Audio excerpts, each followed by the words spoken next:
Inside the Berruto factory are pasta-making machines that look duly ultra-modern, stainless steel, precisely calibrated, fully automated, yet also a little like ingenious Renaissance-era contraptions sketched out by Leonardo da Vinci. Cutters, spinners, racks and rails operate along 9 separate production lines, rendering dried pasta shapes that range from short, tight tubes to strings as long as curtains to the intricate nest-like structures, or sformantini, popular here in the Piedmont region of northwest Italy. Pasta is very easy. It is just semolina and water. When we make our mix, more or less 100 kilograms of semolina and 30 kilograms of water, it is a continuous mix, so we don't do batch mixing, but it is a continuous process, and the pasta flow as a continuous flow of material. As plant manager, who's been in the business for 15 years, he'll also admit this doesn't quite account for the sheer diversity of dried pastas now made here, which include variations made with egg or whole wheat, or vegetables like peas, or without gluten to cater to a growing celiac market. Tradition is very important because you have to know very well the product. You have young guys, but also not young guys. It is important to have this connection between the young and the old, because to go on with the tradition and the knowledge, we don't want to lose knowledge. The pasta man has to take into hand the pasta to see if it is in the correct way, and it is a matter of years of being in the pasta industry and understanding what is exactly the product you want at the end of the process.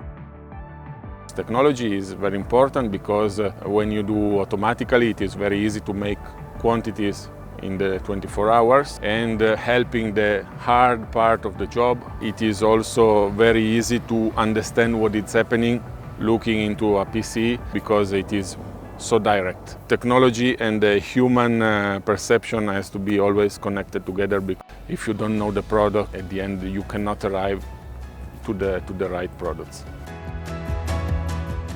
Matteo grew up nearby, beside one of the flour mills owned by his family, and one of the fields from which they harvested their wheat. The mill has since been sold, and a certain quotient of the grain now comes from France, the US or Canada, though much of it is still sourced domestically, as many customers still demand 100% Italian durum wheat. Since the days of Matteo's grandparents, the company has grown to supply private pasta labels for retailers all over the world, including Spinneys, as well as producing its own 3 main brands, Arrighi, Ital Pasta, and a gourmet line called 1881 by Stefano Berruto. Stefano himself, Matteo's brother and company CEO, explains how that particular year was chosen for the brand name because records suggested that was the start date for artisanal industrial pasta production among the Carmagnola-based properties that later came to be owned by Berruto. For many years, we believed that 1881 was the year of foundation of pasta production, of the root of pasta Berruto. But then recently, after digging deeper into our background, into our history, we discovered that the right date is 1809. So even older, which is nice.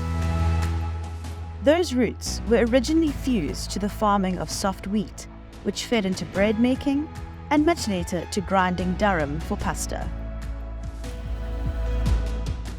We have a lot of agreements with many farmers all around in Italy to outsource our wheat, which is then transformed in Italian mills, because we do not have anymore our own mill.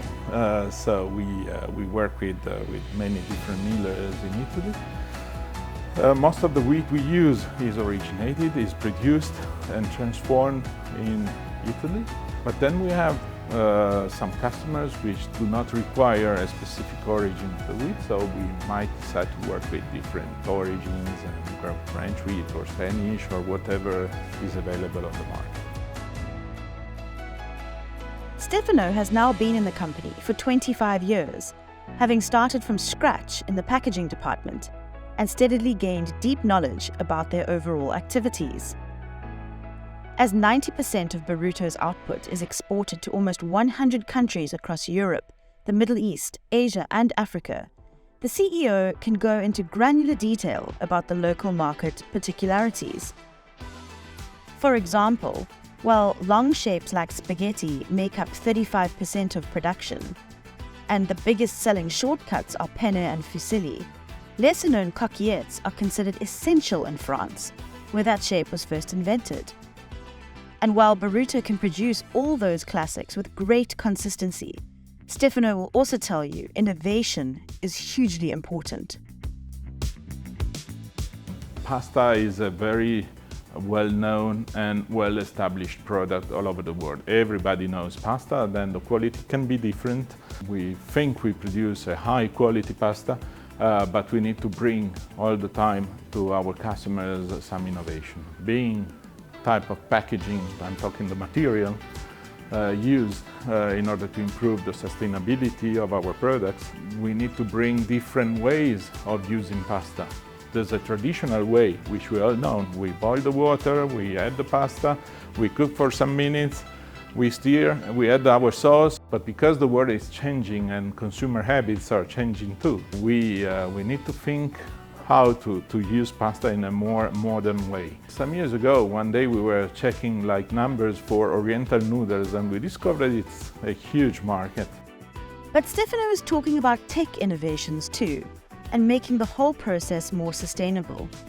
Solar panels on the roof provide 25% of Pasta Berruto's factory's energy, and a new power system will recycle the heat generated in the drying process. This is part of looking to the future, and though Stefano himself does not have children, he hopes that Matteo's kids and their sister Anna's will help ensure that Berruto remains one of the big names in Italian pasta making. It's a family company that keeps bringing new ideas to the market.